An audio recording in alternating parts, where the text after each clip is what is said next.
आपलं सिलेबसचं डिकोडिंग सुरू होतं. काल मी तुम्हाला लास्ट टॉपिक सांगितला होता बायोचा, क्लासिफिकेशन ऑफ ॲनिमल्स, प्राण्यांचं वर्गीकरण. आता पुढचे टॉपिक बघूयात. किती झाले ते? 5 का 6? 5. 6वा टॉपिक आहे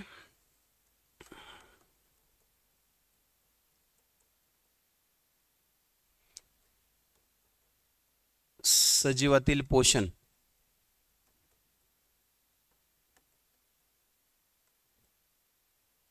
न्यूट्रिशन इन लिव्हिंग थिंग्स. ह्याच्यामध्ये वनस्पती आणि प्राण्यांचं पोषण, प्लांट न्यूट्रिशन आणि ॲनिमल न्यूट्रिशन.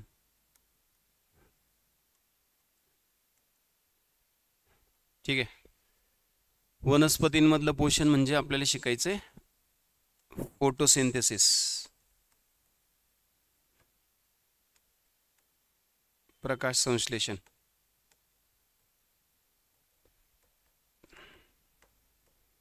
आणि त्याच्याशी संबंधित सगळ्या महत्त्वाच्या संकल्पना. आणि ॲनिमलचं न्यूट्रिशन म्हणजे आपल्याला शिकायचं आहे ह्यूमन डायजेस्टिव्ह सिस्टीम,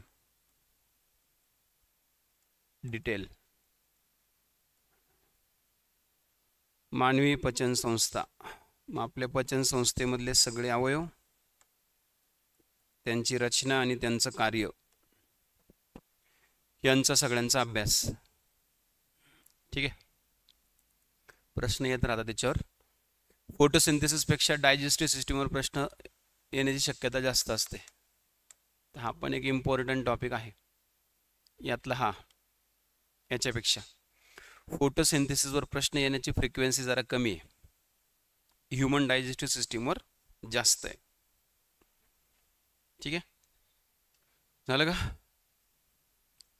7वा टॉपिक आहे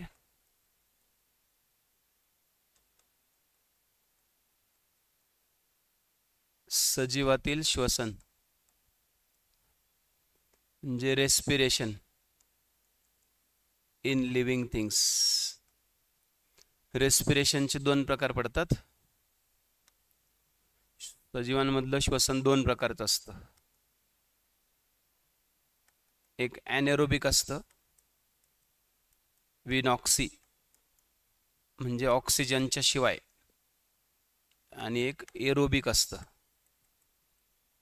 एरोबिक म्हणजे ऑक्सिजनच्या साह्याने. एक विदाऊट ऑक्सिजन होतं रेस्पिरेशन, आणि एक ऑक्सिजनच्या साह्याने होत असतं. हे जे ऑक्सिश्वसन आहे याच्यातच आपल्याला अभ्यास करावा लागतो ह्यूमन रेस्पिरेटरी सिस्टीमचा,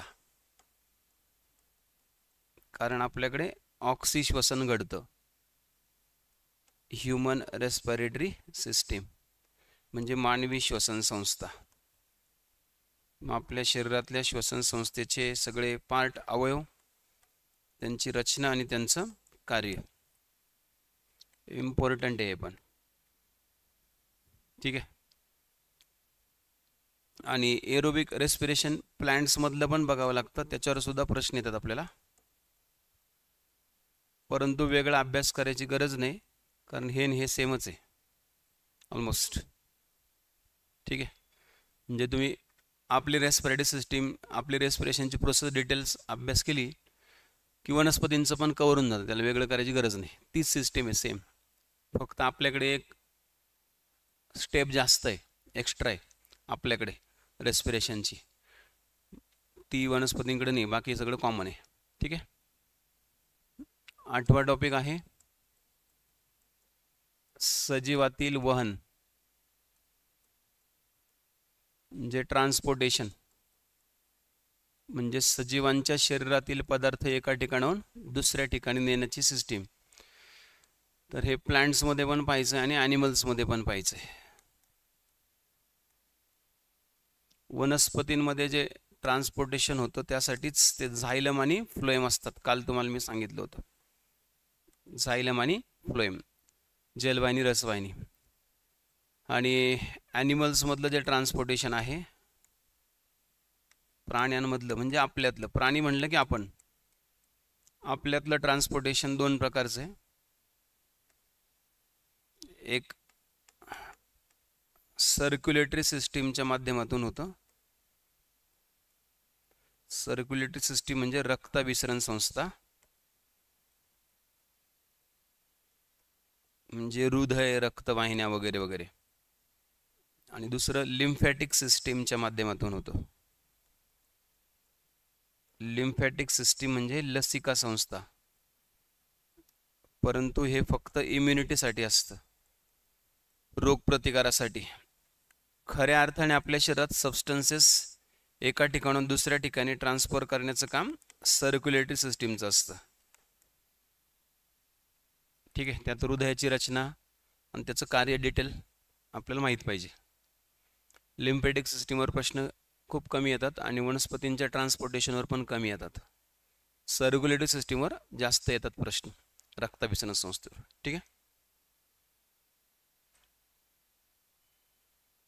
चालेल. 9वा टॉपिक आहे सजीवातील उत्सर्जन, एक्सक्रीशन इन लिव्हिंग थिंग्स. सजीवातील उत्सर्जन म्हणजे एक्सक्रीशन इन लिव्हिंग थिंग्स. याच्यामध्ये आपल्याला मानवी उत्सर्जन संस्थेचा अभ्यास करायचा आहे. Human excretory system,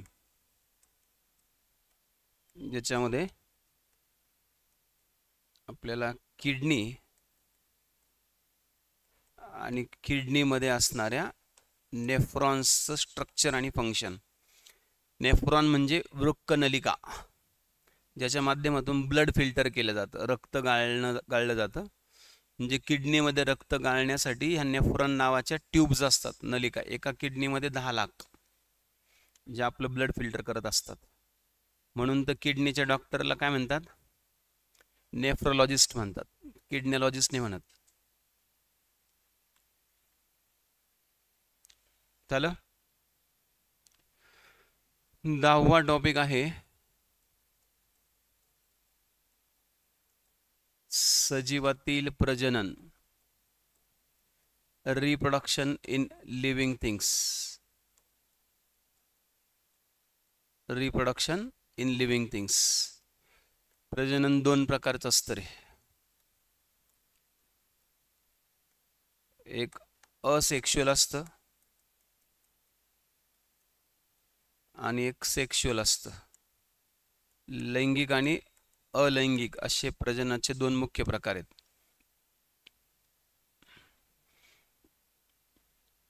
sexual reproduction plants आणि ॲनिमल्समध्ये, वनस्पतींमधलं लैंगिक प्रजनन आणि प्राण्यांमधलं लैंगिक प्रजनन. जास्त शक्यता प्रश्न वनस्पती आणि असेक्शुअल रिप्रोडक्शनवर येण्याची असते मानवातल्या लैंगिक प्रजननापेक्षा. मग वनस्पतींमधलं लैंगिक प्रजनन जे आहे ते फुलाच्या साहाय्याने होतं. मग याच्यात फुलाची रचना, कार्य सगळं डिटेल स्टडी करावं लागतं, म्हणजे त्यावर प्रश्न येतात. फुलाचे वेगवेगळे भाग, ते कॅलिक्स, करोला, अँड्रोशियम, गायनशियम, ऐकले का? ऐकलं? निदलपुंज, दलपुंज, पुमंग, जायंग असं मराठीत म्हणतात त्यांना, ते. आणि ॲनिमल्समधलं रिप्रोडक्शन म्हणजे ह्युमन रिप्रोडक्टिव्ह सिस्टीम. त्याच्यात मग मेल रिप्रोडक्टिव्ह सिस्टीम आणि फिमेल रिप्रोडक्टिव्ह सिस्टीम, आणि त्याच्यामध्ये आणखी बऱ्याच कन्सेप्ट आहेत, त्यांच्यावर सुद्धा प्रश्न येऊ शकतात आपल्याला. ठीक आहे. 11वा टॉपिक आहे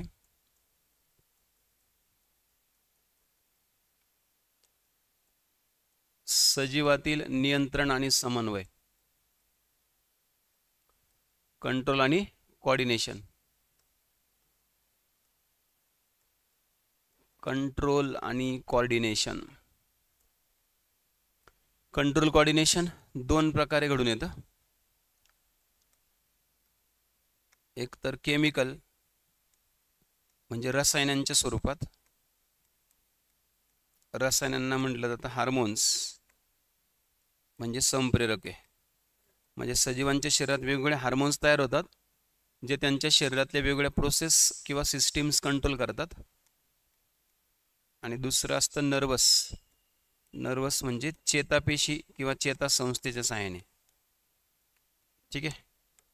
याच्यामध्ये ब्रेन आणि स्पायनल कॉर्ड येतो, मेंदू आणि चेतारज्जू यांच्या माध्यमातून. तर याच्यावर प्रश्न येण्याची शक्यता जास्त आहे, हे जास्त इम्पॉर्टंट आहे.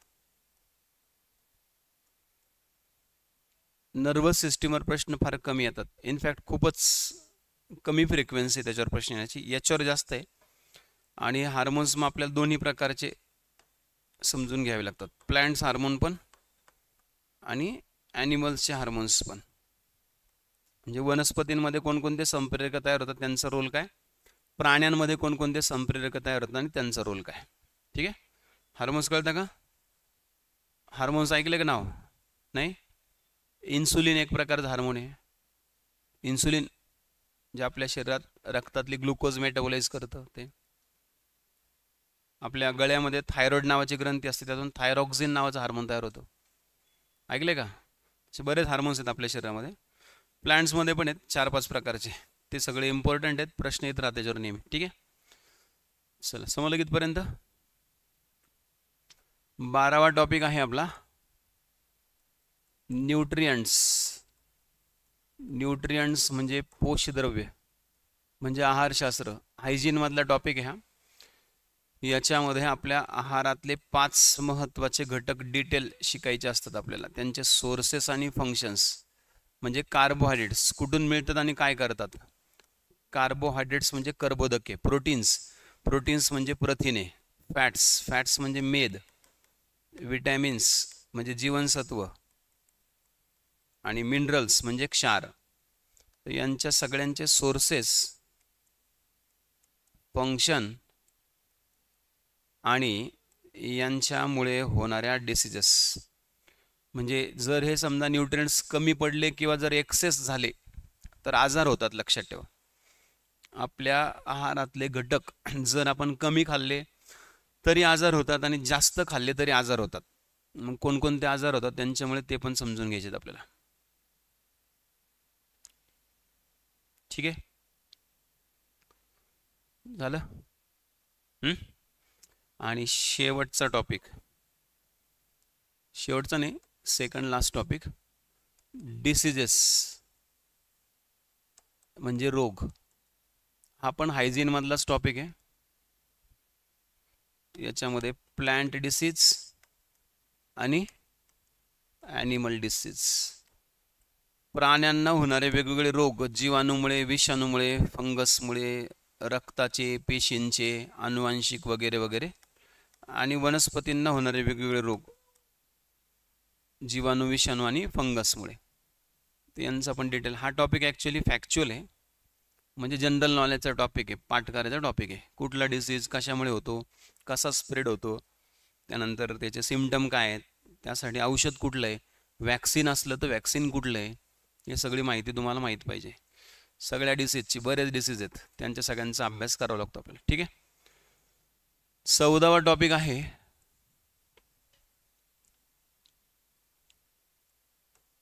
Heredity and evolution. अनुवांशिकता आणि उत्क्रांती.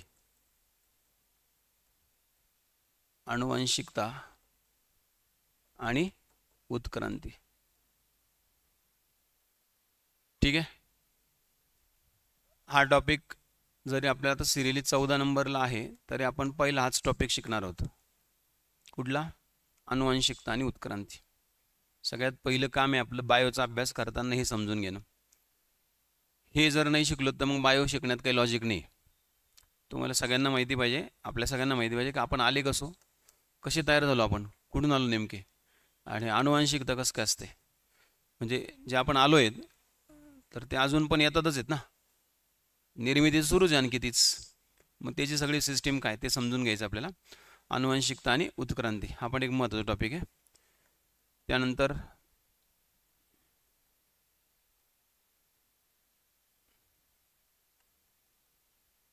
Microbial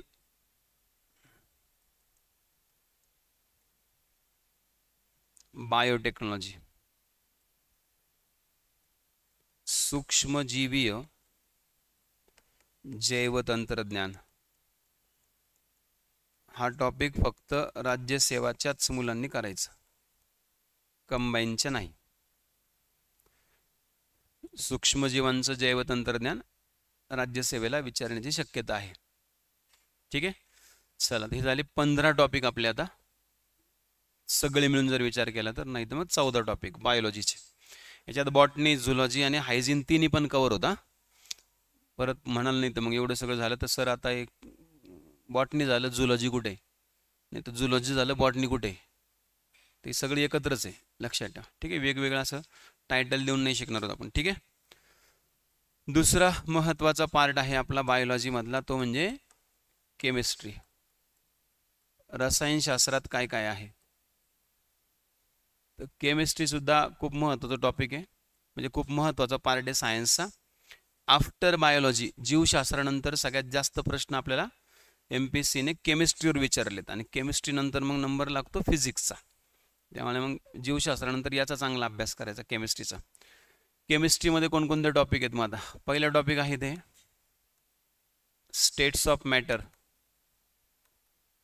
states of matter basic topic एकदम केमिस्ट्रीचा. याच्यावर प्रश्न फार कमी येतात, परंतु हा कन्सेप्टसाठी शिकावा लागतो. पुढचं सगळं केमिस्ट्री जर समजून घ्यायचं असेल ना तर बेसिक क्लिअर पाहिजे. तर हा टॉपिक आपल्याला बेसिक क्लिअर करून द्यायला मदत करतो. याच्यामध्ये solid, liquid, gas, plasma, Bose Einstein condensate, ह्या ज्या पदार्थाच्या अवस्था आहेत ना, या अवस्थांबद्दलची बेसिक माहिती मिळते.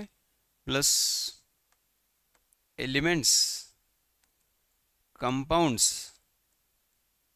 आणि मिक्सचर्स. एलिमेंट्स, कंपाऊंड्स आणि मिक्सचर्स म्हणजे मूलद्रव्ये, संयुगे आणि मिश्रणे यांच्या बेसिक कन्सेप्ट. हे आहे थोडंसं इम्पॉर्टंट, हे एवढं नाही, हे बेसिक आहे. स्थायू, द्रव, वायू, प्लाझ्मा. प्लाझ्मा एक अवस्था असते पदार्थाची. आणि बोस-आइन्स्टाईन आहे, बोस-आइन्स्टाईन.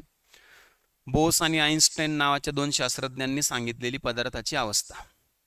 आपल्या सभोवतालचे पदार्थ जे आहेत ना, त्यांना ह्या 5 गटामध्ये विभागलं जातं. याच्यातले 4 पहिले निसर्गात सापडतात, हे पहिले 4 वाले, आणि हे प्रयोगशाळेत तयार केले, हे काही निसर्गात सापडत नाही. क्लिअर. आपल्या सभोवतालचे पदार्थ बघा ना तुम्ही, आपण जे वापरतो ते सॉलिड असतात, लिक्विड असतात, नाही तर गॅस असतात. प्लाझ्मा फक्त सूर्य आणि तारे तिकडे पाहायला मिळतं. जिकडे हाय टेम्परेचर असेल तिकडे प्लाझ्मा फक्त, सगळीकडे नाही पाहायला मिळत ते. आणि बोस-आइन्स्टाईन तर प्रयोगशाळेत. आपल्या सभोवतालचे पदार्थ केमिकली काही एलिमेंट्स असतात, काही कंपाऊंड्स असतात आणि काही मिक्सचर असतात. एलिमेंट्स म्हणजे सोनं, चांदी, लोखंड, ॲल्युमिनियम, तांबे. कंपाऊंड्स म्हणजे मीठ, पाणी, हे कंपाऊंड्स आहेत. आणि मिक्सचर्स म्हणजे हवा, माती, हे मिश्रण आहेत. यांचा पण अभ्यास करावा लागतो आपल्या डिटेल. ठीक आहे, तर पहिला टॉपिक आहे केमिस्ट्रीचा. दुसरा टॉपिक आहे अतिशय महत्त्वाचा, त्याचं नाव आहे ॲटॉमिक स्ट्रक्चर. ॲटॉमिक स्ट्रक्चर म्हणजे अणुसंरचना. अणुसंरचना खूप इम्पॉर्टंट टॉपिक आहे हा केमिस्ट्रीमधला.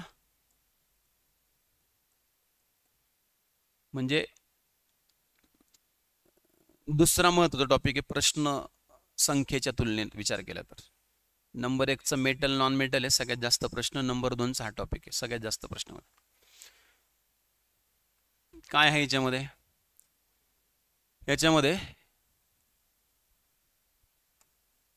पहिला भाग असणार ॲटॉमिक थिअरीज,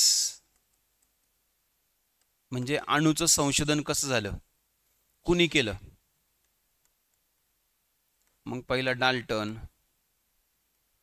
नंतर मग थॉम्सनचा सिद्धांत, नंतर रुदरफोर्डचा सिद्धांत, नंतर बोहरचा सिद्धांत, आणि नंतर चॅडविकचा सिद्धांत. 5 शास्त्रज्ञांच्या थिअरीज, 5 शास्त्रज्ञांचं संशोधन कशाबद्दल? अणूबद्दल. अणू कळतो का? पदार्थाचा सूक्ष्म कण. पदार्थाचा सगळ्यात छोटा कण म्हणजे अणू असतो, दिसत नाही आपल्याला तो. तर त्याच्यावर यांनी संशोधन केलं. मग त्या अणूच्या अभ्यासातूनच आपल्याला प्रोटॉन, न्यूट्रॉन, इलेक्ट्रॉन, कळलं ना, ॲटॉमिक न्यूक्लियस म्हणजे अणुकेंद्रक, हे सगळं कळलं यांच्या सगळ्यांमुळे. ठीक आहे. त्यानंतरचा याच्यातला दुसरा पार्ट आहे तो म्हणजे ॲटॉमिक नंबर, ॲटॉमिक मास आणि ॲटॉमिक रेडियस. अणुअंक, अणुवस्तुमान आणि अणुत्रिज्या, याच्यावर सुद्धा प्रश्न येत राहतात नेहमी. त्यानंतर तिसरा मुद्दा आहे यातला तो म्हणजे आयसोटोप्स, आयसोबार्स आणि आयसोटोन्स. ऐकलं की?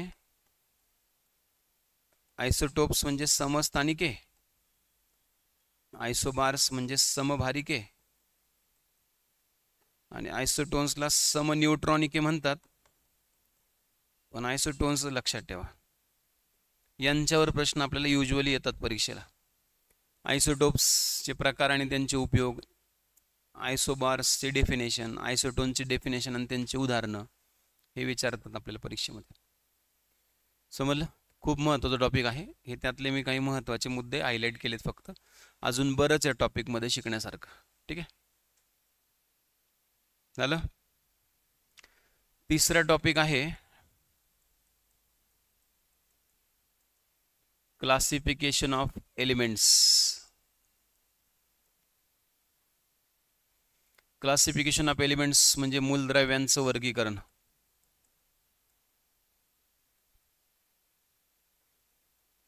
जसं बायोलॉजीमध्ये सजीवांचं वर्गीकरण असतं तसं इकडे मूलद्रव्यांचं वर्गीकरण असतं. मूलद्रव्यांचं वर्गीकरण पण बऱ्याच वेगळ्या शास्त्रज्ञांनी केलंय वेगवेगळ्या पद्धतींनी. पहिला शास्त्रज्ञ आहे समजा डोबेरायनर, याने सांगितले त्रिक, ट्रायड्स फेमस झाले याचे. दुसरा शास्त्रज्ञ होता न्यूलँड्स, न्यूलँडचे फेमस झाले अष्टके, ऑक्टेव्ज. तिसरा शास्त्रज्ञ होता मेंडेलिव, मेंडेलिवचा फेमस झाला आवर्ती नियम किंवा आवर्त सारणी, पिरियोडिक टेबल. ऐकलंय का? Periodic table. आणि चौथा शास्त्रज्ञ आहे हेनरी मोसले, ज्याचं फेमस झालं आधुनिक आवर्त सारणी, आधुनिक आवर्त सारणी म्हणजे modern periodic table.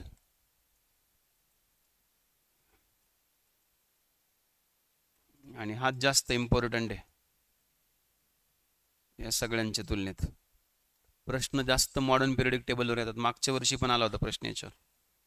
Modern periodic टेबलमध्ये असलेल्या एलिमेंट्सच्या अरेंजमेंटवर, मूलद्रव्यांच्या मांडणीवर प्रश्न येतात आपल्याला. ठीक आहे, झालं का? ऐकले का? हे नाव ऐकलेत का? डोबेरायनर, न्यूलँड नाव ऐकलेत का? हे मेंडेलिव, आवर्त सारणी ऐकले असतील ना सगळ्या टॉपिकमध्ये. चौथा टॉपिक आहे केमिकल बॉन्डिंग. केमिकल बॉन्डिंग, रासायनिक बंध. रासायनिक बंध. केमिकल बॉन्डिंगमध्ये मग याच्यात पण वेगवेगळ्या कन्सेप्ट्स आपल्याला अभ्यासावे लागतात. मग केमिकल बॉन्डिंगमध्ये आपल्याला वेगवेगळ्या केमिकल बॉन्ड्सचा अभ्यास करावा लागतो. ते कसे फॉर्म होतात, त्यांचे काय वैशिष्ट्य आहेत, त्यांचे काय कॅरेक्टरिस्टिक्स आहेत ते. ठीक आहे. मग पहिला आहे आयनिक बॉन्ड, दुसरा आहे कोव्हॅलेंट बॉन्ड. आयनिक बॉन्डला आयनिक बंध असं म्हटलं जातं आणि कोव्हॅलेंट बॉन्डला सहसंयुज बंध असं म्हटलं जातं. मग ह्या कोव्हॅलेंट बॉन्डचे परत पडतात प्रकार. पहिला प्रकार याचा सिंगल, डबल आणि ट्रिपल. एकेरी, दुहेरी आणि तिहेरी. ऐकले का? Single bond, double bond, triple bond ऐकले असतील ना, तर ते कोव्हॅलंट बॉन्डचे प्रकार आहेत. त्यानंतर पोलार आणि नॉन पोलार, ध्रुवीय आणि अध्रुवीय. त्यानंतर सिग्मा आणि पाय बॉन्ड्स. त्यानंतर कोऑर्डिनेट आणि इतर प्रकार, कोऑर्डिनेट बॉन्ड, मेटॅलिक बॉन्ड वगैरे वगैरे वगैरे. पोलार नॉन पोलारला मराठीमध्ये ध्रुवीय आणि अध्रुवीय म्हणतात. ध्रुवीय आणि अध्रुवीय. ध्रुवीय आणि अध्रुवीय. सिग्मा आणि पायला मराठीत तेच, सिग्मा आणि पायचं लक्षात ठेवायचं. ट्रान्सलेशन नाही आहे त्याचं, प्रोनाउन्सिएशनच लक्षात ठेवायचं. ठीक आहे. हा पण एक खूप महत्त्वाचा टॉपिक आहे आणि डेंजर आहे. पण आता आपल्याला शिकावंच लागतो. ऑप्शन नाही, प्रश्न येतात त्याच्यावर जास्त, स्किप नाही करू शकत. कन्सेप्टवाला टॉपिक आहे हा. स्किप केला तर मग आणखी 2-3 टॉपिकची कुर्बानी द्यावी लागते आपल्याला. तुम्ही जर म्हटलं हा टॉपिक नाही करणार सर मी, तर याच्यासोबत 1 और 3 फ्री आहे. 3 टॉपिक गेले मग तुमचे. कळलं ना? कन्सेप्ट याच्यामध्ये बऱ्याचशा, त्याच्यावर बाकीचे टॉपिक सुटतात. म्हणजे बाकीच्या टॉपिकमध्ये लॉजिक कळतं काय. कळलं? पाठांतर करून सायन्सचे प्रश्न येत नाहीत. तुमच्या डोक्यात जर गैरसमज असेल तर काढून टाका. सर आम्ही काही शिकणार नाही, आम्ही तुमच्याकडे लक्ष देणार नाही, आम्ही सायन्स पाठ करून घेऊ. शक्यच नाही, पॉसिबलच नाही. क्लिअर ना? कन्सेप्टच क्लिअर पाहिजे सायन्समध्ये, दुसरं काहीच नाही. कन्सेप्टवर तरी तुमचे 2-4 प्रश्न असे खात्रीने बरोबर येऊ शकतात. तुमच्याला पाठ करून शक्यच नाही. उलट जे बरोबर यायचे ते चुकून टाकाल तुम्ही. पॉझिटिव्ह मार्क निगेटिव्ह करून टाकाल. म्हणजे तुम्ही ह्या विषयाचा ताण दुसऱ्या विषयाला द्याल. यात चुकून ठेवाल फार सारे सगळे, आणि मग निगेटिव्ह दुसऱ्या विषयाची होईल. जिकडे तुमचे आले होते ना प्लस, ते मायनस होऊन जातील आणखी. चला, 5वा टॉपिक आहे केमिकल रिॲक्शन्स. केमिकल रिॲक्शन्स म्हणजे रासायनिक अभिक्रिया. हा पण एक महत्त्वाचा टॉपिक आहे. नेहमी प्रश्न येणारा टॉपिक आहे हा, आणि याच्यावर बेसिक प्रश्न येतात. म्हणजे आपण टॉपिक व्यवस्थित शिकलोत की आपण त्याच्यावरची उत्तरं देऊ शकतो. मग केमिकल रिॲक्शन्समध्ये केमिकल रिॲक्शनचे टाईप्स वेगळे भरपूर आहेत, भरपूर प्रकार त्याचे. सगळ्यात महत्त्वाचा प्रकार आहे ऑक्सिडेशन आणि रिडक्शन. याच्यावर गणित पण येतात रे, ऑक्सिडेशन आणि रिडक्शन. आणि त्याहीपेक्षा महत्त्वाचं कुठला माहिती आहे? दैनंदिन जीवनातील अभिक्रिया. आणि मग त्यांचा फायदा काय किंवा त्यांचे ड्रॉबॅक काय, मग आपण त्याला प्रिव्हेंट कसं करतो वगैरे वगैरे, हे सगळ्या गोष्टी. आणखी बरेच मुद्दे त्या टॉपिकमध्ये. हा एक महत्त्वाचा टॉपिक आहे केमिकल रिॲक्शन. ठीक आहे. झाले. 6वा टॉपिक आहे ॲसिड्स, बेसेस आणि सॉल्ट्स. म्हणजेच आम्ल, आम्लारी आणि क्षार. आम्ल, आम्लारी आणि क्षार. तर याच्यामध्ये यांच्या डेफिनेशन्स, आम्ल म्हणजे काय, आम्लारी म्हणजे काय, यांची व्याख्या. त्यानंतर मग यांच्या थिअरीज रे, आम्ल आम्लारीच्या थिअरीज, सिद्धांत. म्हणजे वेगवेगळ्या शास्त्रज्ञांनी आम्ल आम्लारीवर केलेलं संशोधन. कोणकोणते शास्त्रज्ञ, कोणाचे सिद्धांत माहिती आहे? एक आर्हेनियसचा सिद्धांत आहे. त्यानंतर ब्रॉन्स्टेड लॉरीचा एक सिद्धांत आहे. एक लुईस नावाच्या शास्त्रज्ञाचा सिद्धांत आहे. आणि एक पियर्सन नावाच्या शास्त्रज्ञाचा सिद्धांत आहे. आर्हेनियसची थिअरी, ब्रॉन्स्टेड लॉरीची थिअरी, लुईसची थिअरी आणि पियर्सनची थिअरी. पियर्सनच्या थिअरीवर मागच्या वर्षी कंबाईनला प्रश्न आला होता. कळलं ना?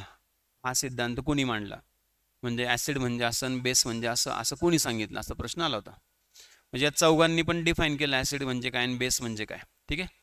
त्यानंतर या टॉपिकमधला महत्त्वाचा मुद्दा आहे तो म्हणजे pH, सामू. ऐकले ना? pH ऐकलं असेल ना, pH. तर या टॉपिकमध्ये आहे ते. तर pH पण समजून घ्यावं लागतं आपल्याला. ते 3 महत्त्वाचे मुद्दे आहेत आणि याच्यावर न्यूमरिकल्स पण, गणितं पण येतात, त्यामुळे हा पण टॉपिक खूप महत्त्वाचा आहे.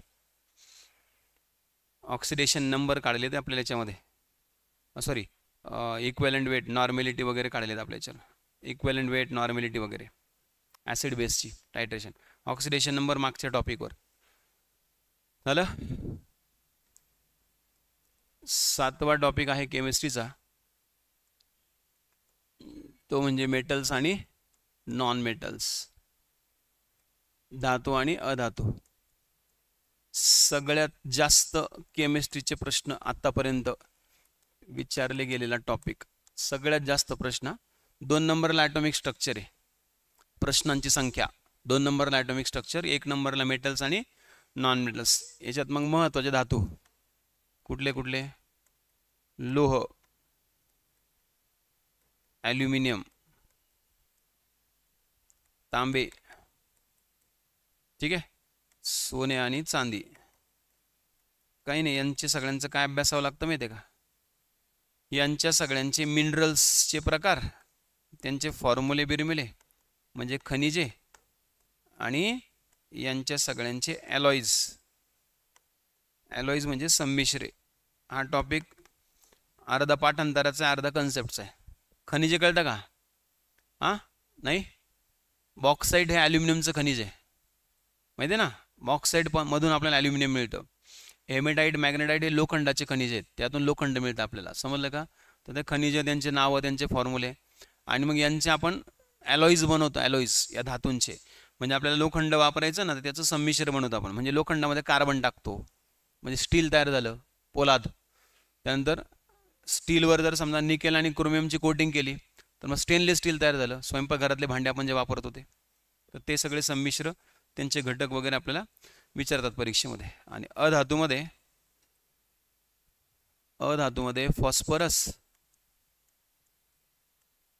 सल्फर, सल्फर म्हणजे गंधक, नायट्रोजन, हे 3 महत्त्वाचे अधातू. यांचे आपल्याला विचारले जातात युजेस. यांच्या उपयोगावर प्रश्न येतात. फक्त फॉस्फरस कुठे, जसं की समजा आता आपली काडीपेटी आहे, आकाडी आपली माचीस, तर माचीचा जो पृष्ठभाग असतो, घर्षण पृष्ठभाग, ज्याच्यावर आपण ती माचीसची काडी घासतो, त्याच्यावर तांबडा फॉस्फरस वापरतात. कुठला? तांबडा फॉस्फरस. असे प्रश्न विचारतात. टायर बनवतात, टायर, गाड्यांचे टायर, तर टायर बनवताना त्या रबरामध्ये सल्फर मिसळतात, वल्कनायझेशन म्हणतात त्याला. असे प्रश्न विचारतात आपल्याला परीक्षेमध्ये, समजलं का? क्लिअर का? म्हणजे तिकडे उपयोग आहे फक्त, आणि इकडे खनिज आणि संमिश्र आहेत. खूप महत्त्वाचा टॉपिक आहे. आणि 8वा टॉपिक आहे केमिस्ट्रीचा, तो म्हणजे हायड्रोकार्बन्स.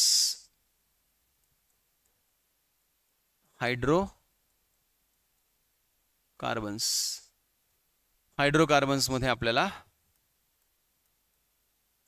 अल्केन, अल्किन आणि अल्काइन, ऐकलंय का? 3 महत्त्वाचे हायड्रोकार्बन आहेत, अल्केन, अल्किन आणि अल्काइन. यांच्या तिघांचा अभ्यास, प्लस मग ॲरोमॅटिक हायड्रोकार्बन पण आहे, ज्याचं उदाहरण आहे बेन्झिन. ॲरोमॅटिक हायड्रोकार्बन, ज्याचं उदाहरण काय? बेन्झिन. त्यानंतर डायमंडची रचना, गुणधर्म, उपयोग, ग्राफाइटची रचना, गुणधर्म, त्यानंतर कार्बन 60 ची रचना, उपयोग, त्यानंतर ग्राफिनची रचना आणि उपयोग. हे सगळे कार्बनचे प्रकार आहेत. डायमंड आणि ग्राफाइट. कार्बन 60ला बकीबॉल पण म्हणतात, फुलरिन पण म्हणतात त्याला. आणि ग्राफिन पासून ही टच स्क्रीन बनते आपली, मोबाईलची, लॅपटॉपची. ही टच स्क्रीन कशापासून बनते?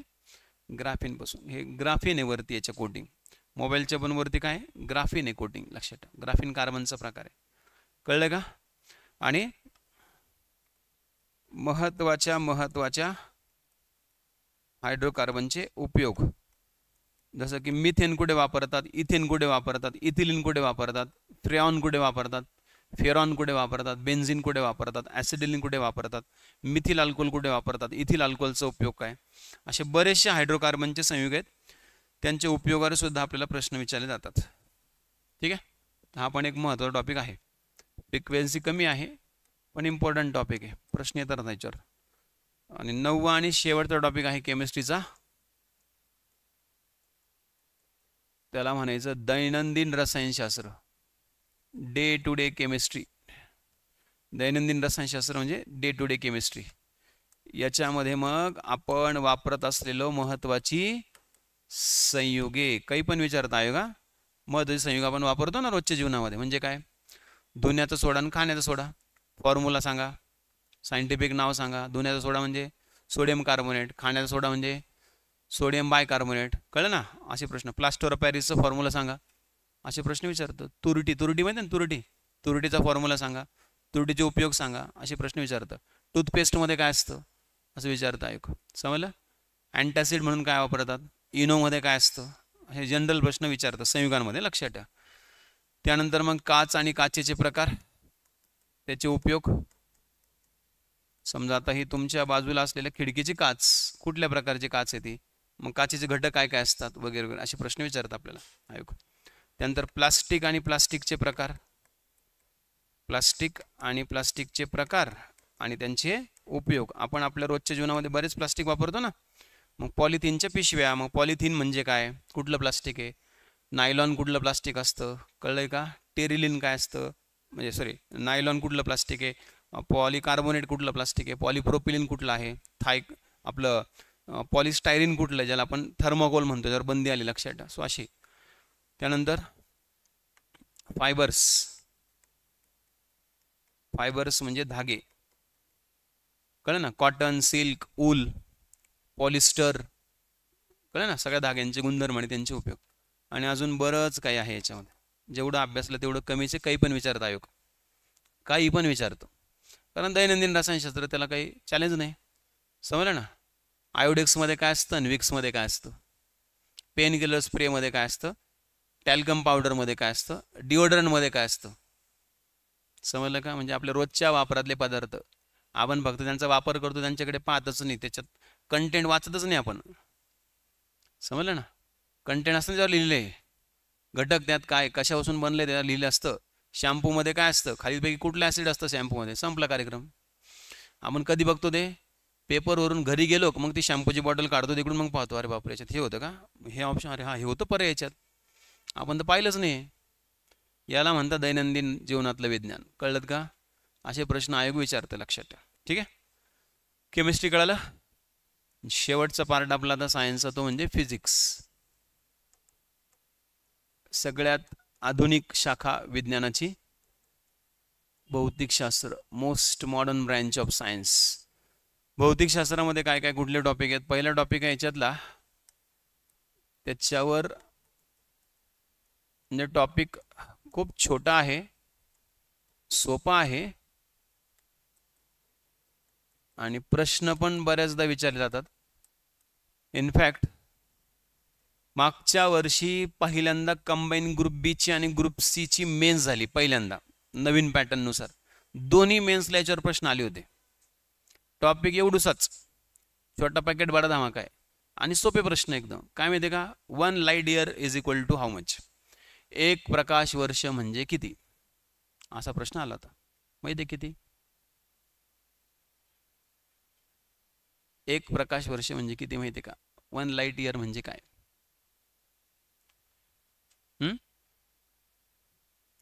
1 प्रकाश वर्ष म्हणजे किती नेमकं. प्रकाश वर्ष कळतं का तुम्हाला, light year, a distance travel by sunlight in a year. प्रकाशाने एका वर्षात कापलेलं अंतर म्हणजे प्रकाश वर्ष असतं. 1 प्रकाश वर्ष म्हणजे किती अंतर असतं, 9.46 × 10⁻11 मीटर असतं.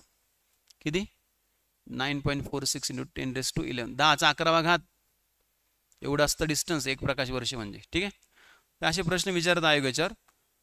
दुसरा टॉपिक आहे, म्हणजे याच्यामध्ये काय काय शिकायचं ते पण सांगतो मी तुम्हाला. याच्यामध्ये शिकायचं आदिश आणि सदिश राशी, स्केलर्स आणि वेक्टर्स. ऐकलंय का, स्केलर्स आणि वेक्टर्स. त्यानंतर CGS पद्धत काय असते, MKS पद्धत काय असते आणि SI पद्धत काय असते, आणि वेगवेगळ्या प्रकारचे युनिट्स, त्याच्यावर आयोग प्रश्न विचारतं एकक. ठीक आहे, हे पाठ करायचे, पाठांतराचा टॉपिक आहे आणि इम्पॉर्टंट आहे, याला सोडून नाही द्यायचं, छोटासा आहे म्हणून. ठीक आहे, हॅलो. दुसरा टॉपिक आहे लाईटचे कॅरेक्टरिस्टिक्स, प्रकाशाचे गुणधर्म. प्रकाश ऊर्जा, लाईट एनर्जी जे दिसते आपल्याला बाहेर, ज्याच्यामुळे आपल्याला दिसतंय. प्रकाशाचे गुणधर्म आहेत बरेचसे महत्वाचे. पहिला आहे रिफ्लेक्शन ऑफ लाईट, दुसरा आहे रिफ्रॅक्शन ऑफ लाईट, तिसरा आहे डिस्पर्शन ऑफ लाईट, आणि चौथा आहे स्कॅटरिंग ऑफ लाईट. ऐकले का रे? प्रकाशाचं परावर्तन, प्रकाशाचं अपवर्तन, प्रकाशाचं अपस्करण, ज्याच्यामुळे इंद्रधनुष्य दिसतं ना आपल्याला ते, आणि प्रकाशाचं विकिरण, रमन इफेक्ट, CV रमनने मांडलेला सिद्धांत, कळलं ना ते सगळं. आणि आणखी बरेच आहेत कन्सेप्ट, पण त्यातले त्यात महत्वाचे सांगितलं मी तुम्हाला. ठीक आहे, समजलं?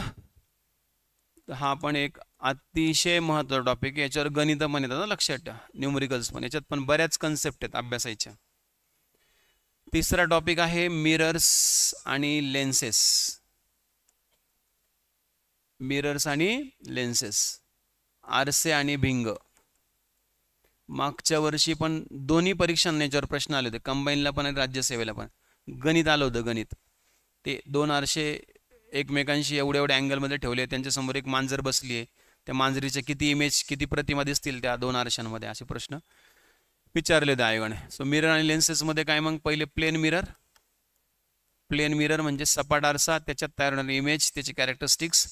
नंतर कॉन्केव्ह आणि कॉन्व्हेक्स मिरर, अंतर्वक्र आणि बहिर्वक्र आरसा, त्यांचे गुणधर्म. आणि त्यानंतर लेन्सेस लेन्सेस म्हणजे भिंग पण दोन प्रकारचे असतात, कॉन्व्हेक्स आणि कॉन्केव्ह.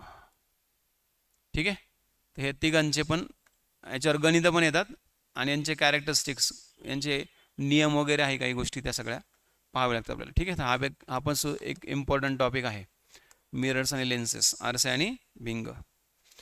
चौथा टॉपिक आहे ह्युमन आय. ह्युमन आय म्हणजे मानवी डोळा. हा पण खूप महत्त्वाचा टॉपिक आहे, खूप प्रश्न येऊन गेले त्याच्यावर.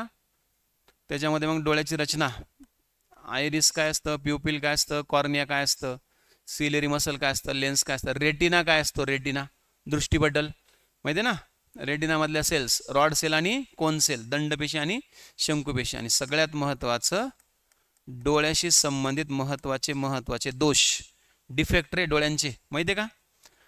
डिफेक्ट्स ऐकलेत का? Myopia, hypermetropia, presbyopia, astigmatism, cataract, colour blindness, night blindness,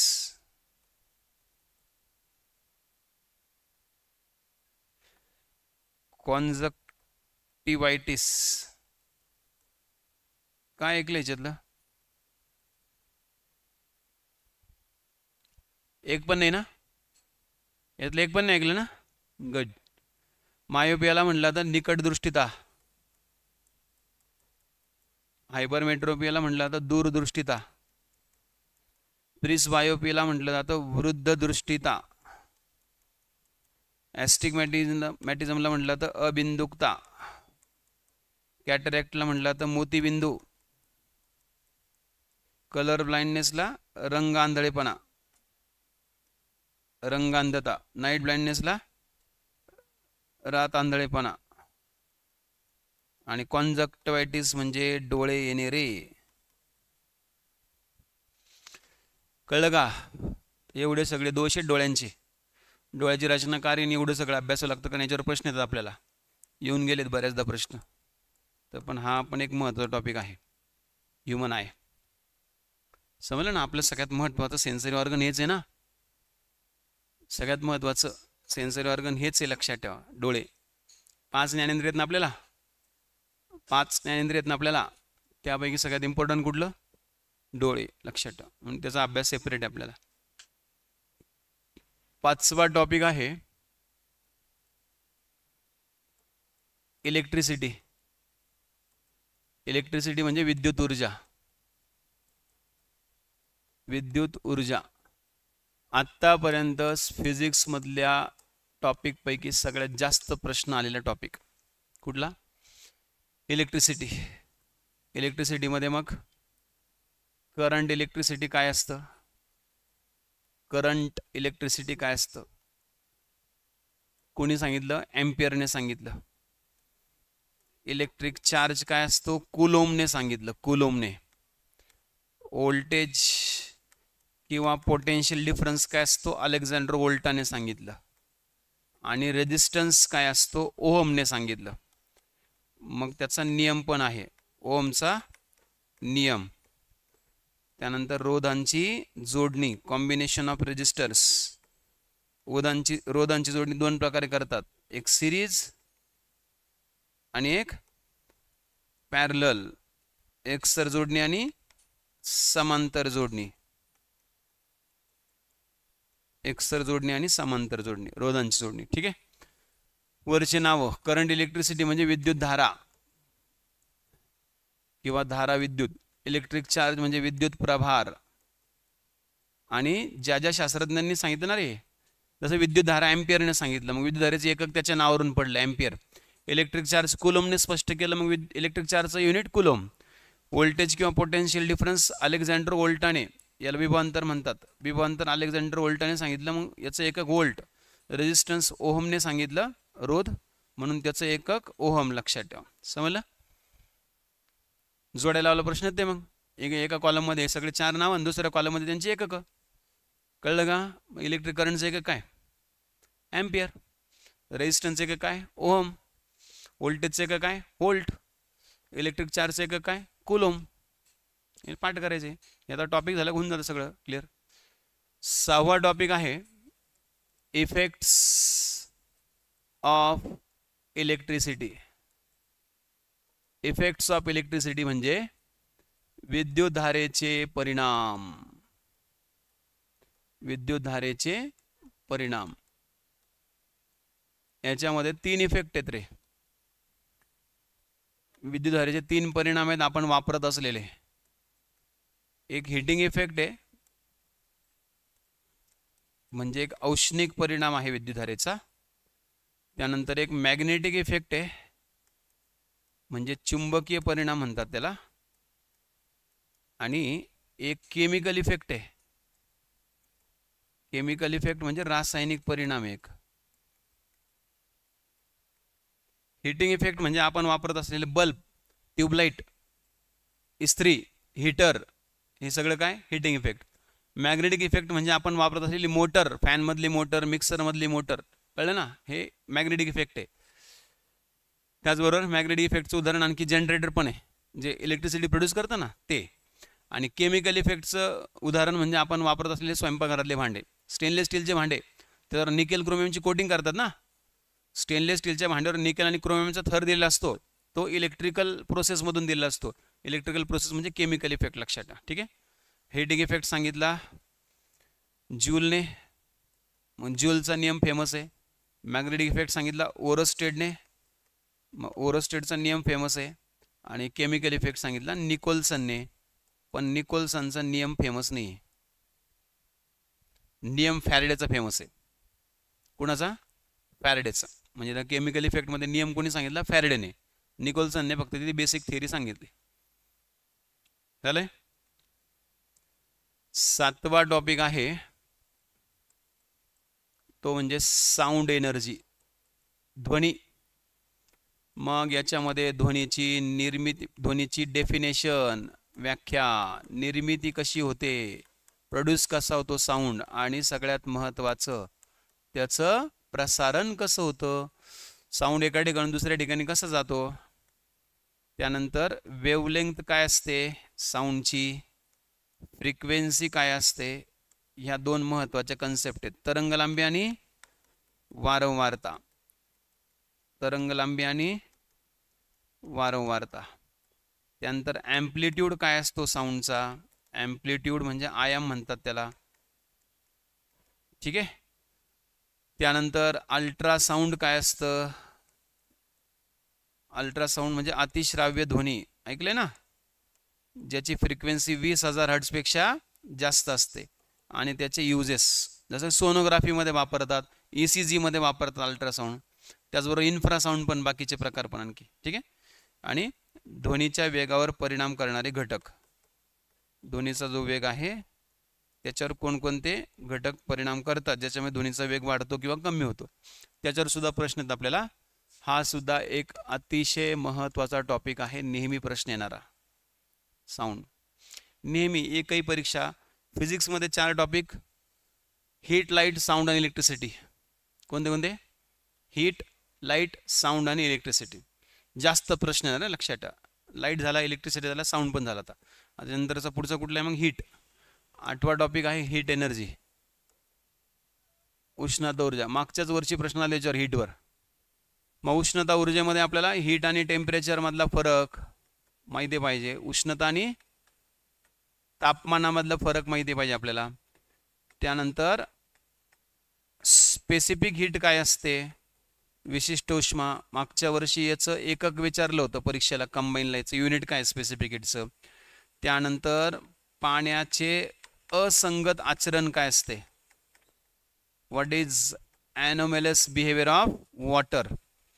आणि उष्णतेचं स्थानांतरण कसं होतं, म्हणजे उष्णता एका ठिकाणाहून दुसऱ्या ठिकाणी कशी वाहून जाते.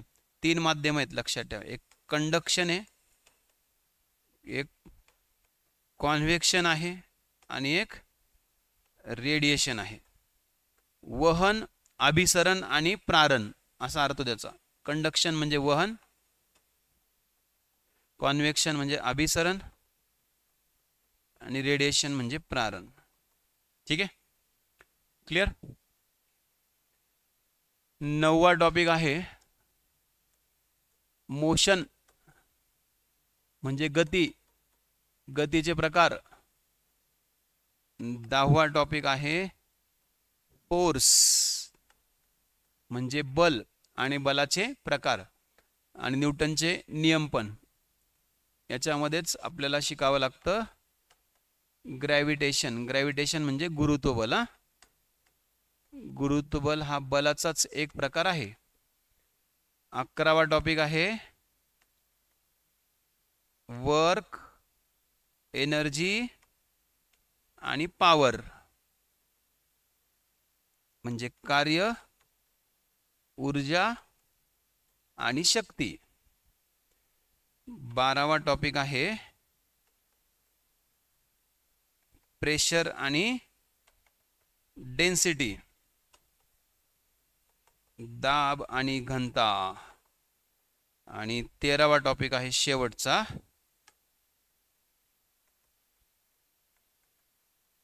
रेडिओ ऍक्टिव्हिटी म्हणजेच किरणोत्सार. याच्यामध्ये अल्फा, बीटा आणि गॅमा यासारखे किरणांचा अभ्यास करावा लागतो. हा एक इम्पॉर्टंट टॉपिक आहे आणि हा एक इम्पॉर्टंट टॉपिक आहे, बस बाकी नाही एवढे. ठीक आहे. आणि छोटे छोटे टॉपिक आहे ते पटकन समजतात, फक्त हा थोडासा लेंदी आहे बस. फोर्स आणि त्यात बऱ्याच कन्सेप्ट आहे फोर्समध्ये ग्रॅव्हिटेशनशी संबंधित. चला, कळलं का? आता तुमचं डोकं फुल टू हँग झालं असेल है ना.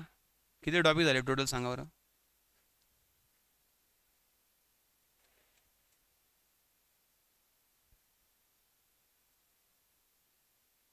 किती झाले?